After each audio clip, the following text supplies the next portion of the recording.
Hey buddies, welcome back to my YouTube channel. ഇന്ന് ഞാൻ ഇത്ര ഒരുങ്ങി സുന്ദരമണിയായിട്ട് എങ്ങോട്ടാണ് പോകുന്നതെന്നായിരിക്കും അല്ലേ ആലോചിക്കുന്നത്. ഇത് നമ്മുടെ ജോവീറ്റയുടെ അനിയത്തിയുടെ മാമോദിസയാണ്. അപ്പം ഏറ്റവും അടുത്ത ഫാമിലീസിനെ മാത്രമേ അവിടെ വിളിച്ചിട്ടുള്ളൂ. അപ്പം ആ കൂടെ എന്നെ വിളിച്ചിട്ടുണ്ട്. അപ്പം നമ്മൾ നല്ല ക്ലോസ് ആണ് ഫാമിലിയുമായിട്ട്. അങ്ങനെ നമ്മൾ 8 ഏക്കർ പള്ളിയിലാണ് മാമോദിസ കൂടാനായിട്ട് എത്തിയത്. ഞാൻ അവിടെ ചെന്നപ്പം വാവയുടെ ഫോട്ടോസൊക്കെ എടുക്കുമായിരുന്നു എല്ലാവരും. ഇതാണ് നമ്മുടെ ജോവീറ്റ. അവളെ കാണാൻ അടിപൊളിയായിരുന്നു. എനിക്ക് ഭയങ്കരമായിട്ട് ഇഷ്ടപ്പെട്ടു. ദെൻ പള്ളിയുടെ ഫ്രണ്ട് വെച്ച് നമുക്കൊരു പ്രാർത്ഥന ഉണ്ടായിരുന്നു. ദെൻ അകത്ത് കയറി കഴിഞ്ഞിട്ട് കുറച്ച് പ്രാർത്ഥന ഉണ്ടായിരുന്നു. അങ്ങനെ മാമോദിസൊക്കെ കഴിഞ്ഞു. വാവ നല്ല ഉറക്കമായി. പിന്നെ ഫോട്ടോസൊക്കെ എടുത്തു. ഇതാണ് നമ്മുടെ വാവയുടെ പപ്പയും മമ്മിയും അമ്മച്ചിയും. വാവ നല്ല ഉറക്കമായിരുന്നു കേട്ടോ. ദെൻ നമ്മൾ ക്ഷീണമാണ് ഈ കാണുന്നത്. പിന്നെ ഇതാണ് ജോവീറ്റയുടെ മമ്മി, ഇത് പപ്പ. ജോവീറ്റ എന്തോ ചെവി പോയി പറഞ്ഞു. അത് അമ്മയ്ക്ക് ഇഷ്ടപ്പെട്ടില്ല. ആ എക്സ്പ്രഷനാണ് ഈ കാണുന്നത്. പിന്നെ ഞങ്ങൾ ഇങ്ങനെ ചുമ്മാ വീഡിയോ ഒക്കെ എടുത്തു. എനിക്കിത് നമ്മുടെ ജോവീറ്റയുടെ ലുക്ക് ഭയങ്കരമായിട്ട് ഇഷ്ടപ്പെട്ടു കേട്ടോ. She look so pretty. ഇതാണ് അവളുടെ ഫുൾ ലുക്ക്. പിന്നെ എൻ്റെ ലുക്ക് കാണിക്കാൻ വേണ്ടിയിട്ടാണ് ഞാൻ തിരിഞ്ഞും മറിഞ്ഞൊക്കെ വീഡിയോ എടുത്തത്. ദെൻ വാവയുടെ പേര് അവളിലായിരുന്നു. ഞാൻ അവിടെ ചെന്ന് കഴിഞ്ഞപ്പോഴാണ് അറിഞ്ഞത്. പിന്നെ നമ്മൾ ചെന്നപ്പോഴേ ആ ജ്യൂസ് എല്ലാം ട്രൈ ചെയ്തു. ദെൻ നമ്മൾ വൈൻ ഒന്ന് ചിയേഴ്സ് അടിച്ച് കുടിച്ച്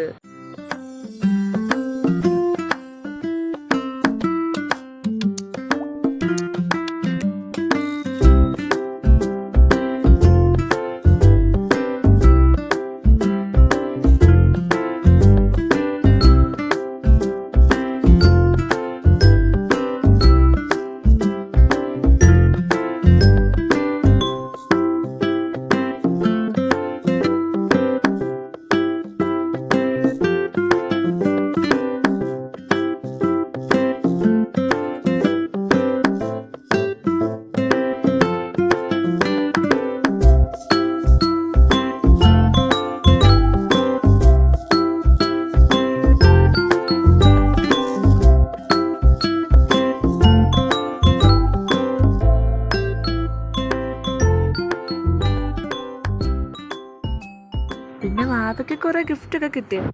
അപ്പോൾ അതെല്ലാം കൂടെ നമ്മൾ കൊണ്ടുപോകാനായിട്ട് എടുത്ത് വെച്ചു. പിന്നെ ആൻറ്റി വന്ന് നമുക്ക് കേക്കൊക്കെ തന്നു. അത് കഴിച്ചു. അപ്പോഴാണ് നമ്മളൊന്ന് ഒരു ഫോട്ടോ ഒക്കെ എടുക്കാനൊക്കെ പ്ലാൻ ചെയ്ത് നമ്മുടെ ക്യാമറാമാനോടൊക്കെ പറഞ്ഞു. അപ്പോൾ അവർ നമുക്ക് ഫോട്ടോ ഒക്കെ എടുത്ത് അവരുമായിട്ട് പെട്ടെന്ന് തന്നെ കമ്പനിയായി. നമ്മൾ പിന്നെ വീട്ടിൽ വന്നപ്പോൾ അവളുടെ ഫാമിലി, കസിൻസ് എല്ലാവരും ഉണ്ടായിരുന്നു. അപ്പോൾ അവരെല്ലാവരും ഇങ്ങനെ ഇരുന്ന് വർത്തമാനം പറയുമായിരുന്നു. ദെൻ അത് കഴിഞ്ഞിട്ട് ഈ കാണുന്നതാണ് നമ്മൾ ഫോട്ടോ എടുത്തൊരു സ്റ്റോറി ഇടാൻ വേണ്ടിയിട്ടുള്ള പാട്ട് കണ്ടുപിടിക്കുന്ന ബുദ്ധിമുട്ടാണ് കാണുന്നത്. ഇതാണ് നമ്മുടെ ജോവീറ്റയുടെ അനിയത്തി കേട്ടോ. അപ്പം ഇതെല്ലാം കഴിഞ്ഞു. പിന്നെ നമ്മൾ വാവയുടെ ഫോട്ടോഷൂട്ടിനുള്ള പരിപാടിയായിരുന്നു. അപ്പം അതിന് വേണ്ടിയിട്ടെല്ലാം സെറ്റ് ചെയ്തു. പിന്നെ ഞാൻ വീട്ടിൽ ചെന്നിട്ടുണ്ടെങ്കിൽ മിനിമം എന്നെ 2 ദിവസമെങ്കിലും ആൻറ്റി പിടിച്ചു നിർത്തും. അത് സ്ഥിരമുള്ള പരിപാടിയാണ്. ഇത്തവണയും അതുപോലെ തന്നെ സംഭവിച്ചു. അങ്ങനെ ഇരിക്കുമ്പോഴാണ് നമ്മൾ വൈകിട്ടൊരു ക്ലയൻറ്റ് ഉണ്ട്, നമ്മൾ അറ്റൻഡ് ചെയ്യണമെന്നൊക്കെ പറഞ്ഞത്.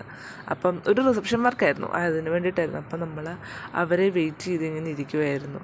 പിന്നെ മിറർ അന്നും എന്നും എനിക്കൊരു ഇഷ്ടമുള്ള കാര്യമായതുകൊണ്ട് മിററിന് മുമ്പിൽ നിന്ന് ഇഷ്ടംപോലെ കോപ്രായങ്ങൾ കാണിക്കാൻ എനിക്കും ഇഷ്ടമാണ്. അങ്ങനെ നമ്മൾ കുറേ വീഡിയോസൊക്കെ സെറ്റാക്കി. ലേറ്റ് ആയതുകൊണ്ട് നമ്മൾ കുറച്ച് നേരം ഇരുന്ന് കുറച്ച് കോമഡി സീൻസ് കണ്ടു. പിന്നെ ഇന്ന് റീൽസ് കണ്ടു. അങ്ങനെ സമയം കളഞ്ഞു. അപ്പോഴത്തേക്ക് നമ്മുടെ ക്ലയൻറ്റ് വന്നു കേട്ടോ. പിന്നെ അവർക്ക് ഹെയർ ഞാൻ കേൾസ് ചെയ്ത് കൊടുത്തു. ദെൻ അവൾ മേക്കപ്പൊക്കെ സെറ്റാക്കി.